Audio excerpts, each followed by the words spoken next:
عالمانو متمونه دی باندې نه کوي. ورستره لور ویلاړه د نائله نامیږي. سترګې کله د حسین جمال ته وغړولې، بیا یې د میړني جمال ته سترګې وغړولې. ورسه یوه وړوکی ویستوری یې ولیدلو، کله یې کاجاو باندې بیبیانې ولیدلې. دا خو یې څه کنیزې نشي کیدی، ډېر لوی خاندان والا دي. چا سترګې غړولې؟ درة الصدف جلکۍ دی، د 13 کالو. تر لور ورسه نائله دی، پلار ورسه ویلاړ دی. عبدالله انصاري د نامیږي، د رسول صحابي دی. ورته بابا دا چوک دی، دا ته پیژنې؟ د رسول صحابي عبدالله انصاري ورته وی لورې د پیله څه روان دی که دا حسین ابن علي د رسول مسیح دی. نائله ورنه تپوس کوي د بل څه ښایسته سترګې دي، خو سترګې وینو نه ډاکې دي، دا چوک دی؟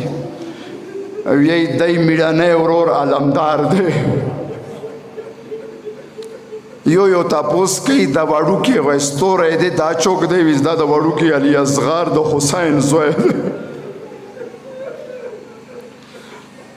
درة الصدف ورته یي بابا وي څه نو څه دا بیبیانې د آل رسول دي، نو دا خو مو په کار دی اوس بغاوت و. عبدالله انصاري ورته وی نه لورې مو دې اوسه زور سام نه دی.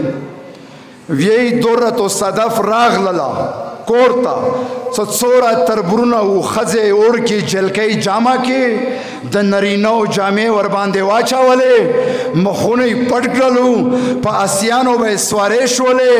نائله ته وی نائله تره لورې څه کله زه اغ ظالم به ګزار وکم څه حسین مرغلله دی، نو ما د باد به ته بیا خواري کوې څه د حسین سر ځمکې تاوینري.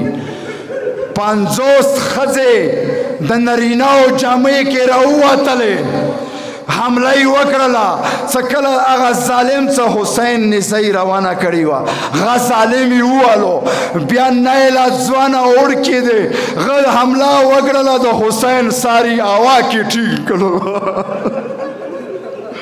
وی د درة الصدف د 13 کالو ځوانه جلکۍ بیا یې اس راتاو کړلو.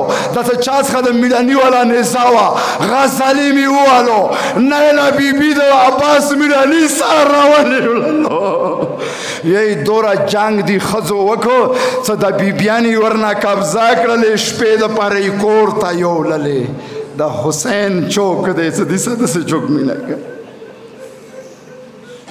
ځوانانو که دین باندې، علیون ولی الله باندې، حسین باندې غیرت نشو کوئ ته مو خویندې میندې به بیا غیرت وکړي. شپه ور باندې کور کې وکړه. زه به دا ووایم درة الصدف د علي اکبر زلفې شپې شنا کړلې. شپې به عمربا بیبي به تړل، یو لاس ورسه شازاد علي اصغر کوټ کې یخې وي. بلې ورځې بیا لښکر راغی، جنګ وشولو، درة الصدف هم شهیده شوه، نائله بیبي شهیده شوه.